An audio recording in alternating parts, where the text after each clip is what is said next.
सिलवासा में जगत गुरु रामानंदाचार्य नरेंद्राचार्य जी का समस्या मार्गदर्शन समारोह का हुआ समापन।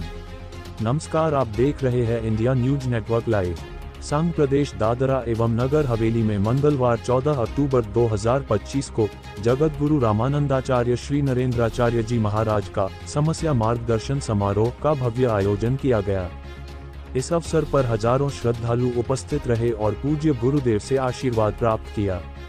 समारोह में श्रद्धालुओं को साधक दीक्षा दी गई तथा जीवन में आने वाली समस्याओं के समाधान के लिए दिव्य मार्गदर्शन प्रदान किया गया। जगत गुरु श्री नरेंद्राचार्य जी ने अपने उपदेश में कहा, तुम जियो और दूसरों को जीने में सहायता करो। उन्होंने सभी को सच्ची भक्ति करने, मन की शांति बनाए रखने और अपने भीतर ही ईश्वर को खोजने की प्रेरणा दी। समारोह के अंत में भक्तों ने भक्ति भावना के साथ गुरुदेव के दर्शन कर अपने जीवन को धन्य किया।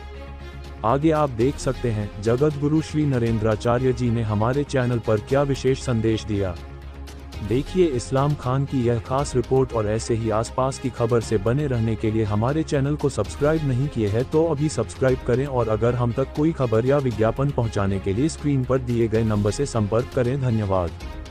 हो चुका है। मानव कल्याण के लिए, समाज कल्याण के लिए, लोगों के विकास के लिए, सनातन धर्म की रक्षा के लिए क्या उपदेश, क्या मैसेज देना चाहिए? हम जगत गुरु रामानंदाचार्य दक्षिण पीठ नानी धाम के आचार्य है नरेंद्राचार्य। हमारे भगवान आद्य जगत गुरु रामानंदाचार्य जी ने कहा था कि जात पात पूछे ना कोई, जो हरि का भजन करे वो हरि का। ऐसा उनका संदेश है और वो संदेश पर उनका विशिष्ट अद्वैत सिद्धांत है। उस सिद्धांत के तौर पर ये कार्य चालू है कि जो सामान्य भक्त लोग है, सामान्य जो लोग है हिंदू धर्म के, वो बिखरे हुए हैं, उनको संगठित करना और उनका सुख दुख पूछना और उनको अध्यात्म और विज्ञान के मार्ग से चलने के लिए सशक्त बनाना, ये हमारा कार्य है। और इसके लिए हम गुजरात में आते हैं, बार बार आते हैं।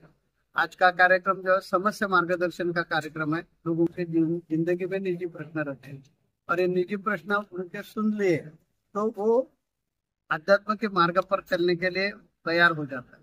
निजी प्रश्न से वो अंधविश्वास में फंसने की ज्यादा शक्यता है और ईसाई मिशनरी ये अंधविश्वास का फायदा उठाकर, उनका अज्ञान का फायदा उठाकर हिंदू धर्म के लोगों को धर्मांतर करवा के हिंदू धर्म को खत्म करने के लिए काम कर रहे हैं।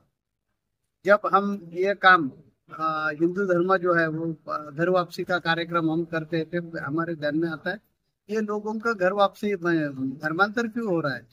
लोगों का अज्ञान का फायदा उठाकर वो ईसाई मिशनरी जो लोग है वो धर्मांतर कर रहे हैं। तो उनके जो निजी प्रश्न है, कभी बुखार आता है, कभी खांसी आती है, कभी कभी बहुत प्रकार का लोन होता है, ऋण होता है, ऐसे अनेक प्रकार के उनके समस्या रहते हैं। तो वो सुन लिए और उस पर मार्गदर्शन किया। तो मुझे लगता है या मेरा अनुभव ऐसा है कि लोग अंधविश्वास में नहीं फंसेंगे और ईसाई धर्म के जो लोग हैं उनके तरफ नहीं जाएंगे और ईसाई धर्म में धर्म परिवर्तन करवा के नहीं जाएंगे। वो रुकने के लिए हम व्यसन मुक्ति का काम करते हैं, घर वापसी का काम करते हैं। दूसरी बात ऐसे कि लोगों को धर्म के बारे में शिक्षा देते हैं कि सही धर्म क्या है। और हमने ये विज्ञान युग है, विज्ञान युग में शिक्षा क्यों लेनी चाहिए और शिक्षा से हमारे पास कैसे ज्ञान आता है, ऐसे अनेक विषयों पर हम मार्गदर्शन करते हैं। और पूरे भारत देश में हम घूमकर हिंदू धर्म जो है हिंदू धर्म को बचाने का काम करते हैं। गुरु जी, आज के वर्तमान समय में युवा पीढ़ी नशे में की लत में पड़ती जा रही है, उसको बचाना सर बहुत बड़ा दायित्व है, सभी का है। वो काम हम कर रहे हैं ना। अभी तक 5-6 लाख व्यसन मुक्ति से हमने छुटकारा दिया है और व्यसन मुक्ति की तारीख अभी हमारे हर महीने में एक तारीख रहती है। अभी अक्टूबर महीने की 29 तारीख को नानी धाम में उनके बारे में हम मार्गदर्शन करेंगे। ऐसे हर महीने में एक एक तारीख रहते हैं, हर महीने में एक तारीख रहते हैं और वही दिन सिर्फ व्यसन मुक्ति छुड़वाने के लिए जो युवा आते हैं उनको ही लेकर उनके लिए पूरा टाइम देकर, कैसे वो शराब पीते हैं तो उनकी नशा जब तक उतरती नहीं है तब तक उनको मार्गदर्शन करवा का फायदा नहीं है। इसी कारण हम नानीज में उनको बुलाते हैं। आते समय वो बहुत पीकर आते हैं, उनकी उतर गई कि दूसरे दिन उनको मार्गदर्शन करते हैं और मार्गदर्शन ऐसा वो तो करते हैं कि उनके मन को शर्म आनी चाहिए कि अरे हम कर रहे हैं वो गलत काम कर रहे हैं, हम युवा है, देश का भविष्य है, और हम कैसे गलत काम कर रहे हैं। व्यसन मुक्ति के कारण यानी व्यसनों का कारण 4 5 है।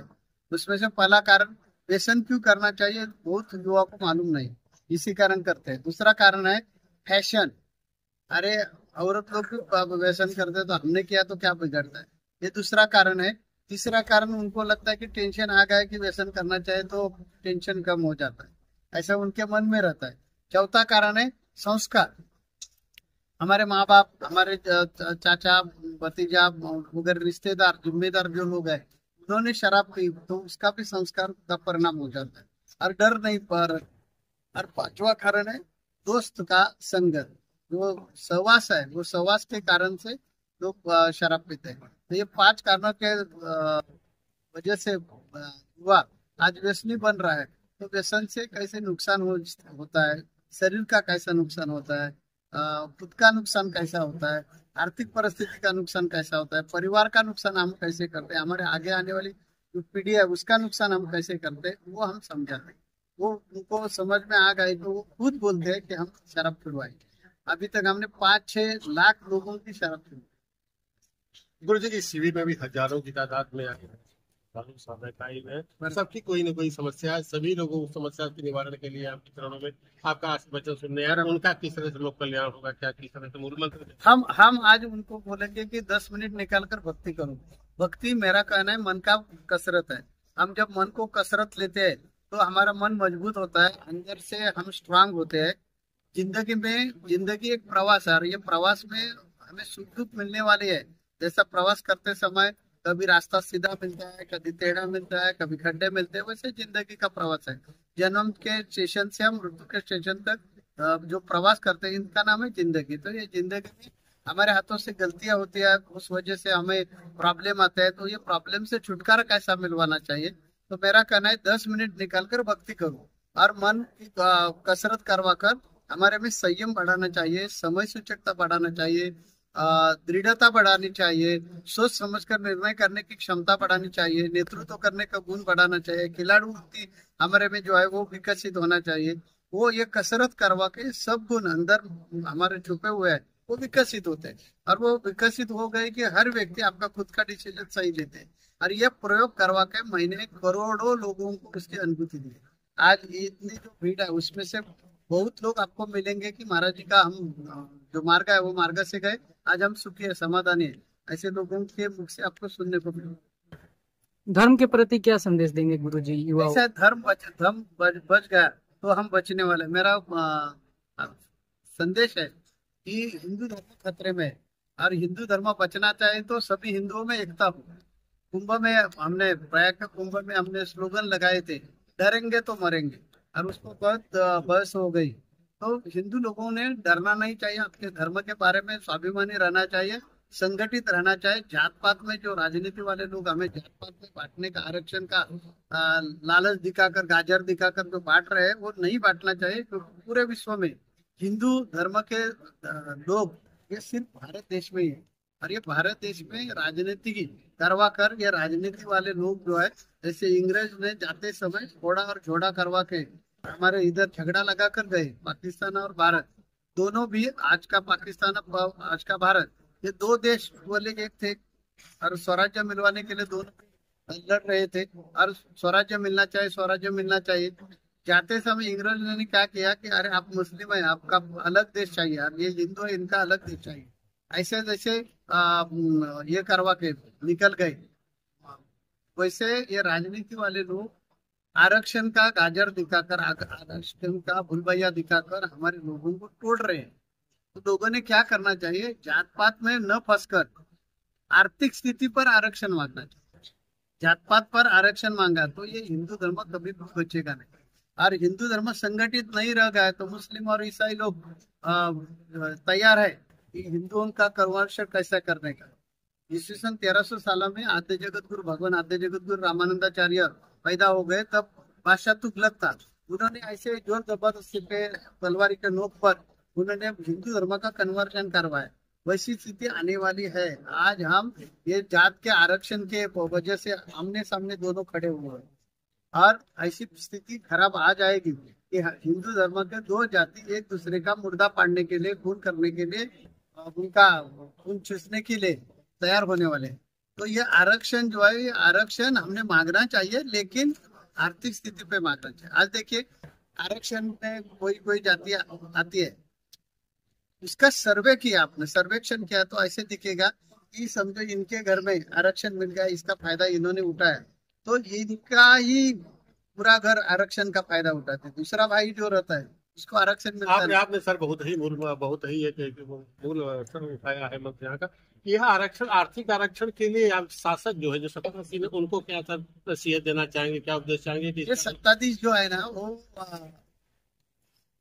ये कैसे जादू की कांडे है ना, आरक्षण वो बंद नहीं करेंगे। वो किया तो उनका राजनीति नहीं चलेगी, उनकी रोटी नहीं सीखेगी। इसी कारण हिंदू धर्म के लोगों ने उसके बारे में, उन्हें कब सद्बुद्धि आएगी सर ऐसे लोगों को? को सद्बुद्धि नहीं आएगी। राजनीति वाले लोगों को सद्बुद्धि का संबंध ही नहीं है। इनको इतना ही मालूम है, लड़ाई झगड़ा करवा के, सुंदर उपसुंदर को सुंदरी बीच में लाकर झगड़ा करवा के ही फायदा उठाने का है।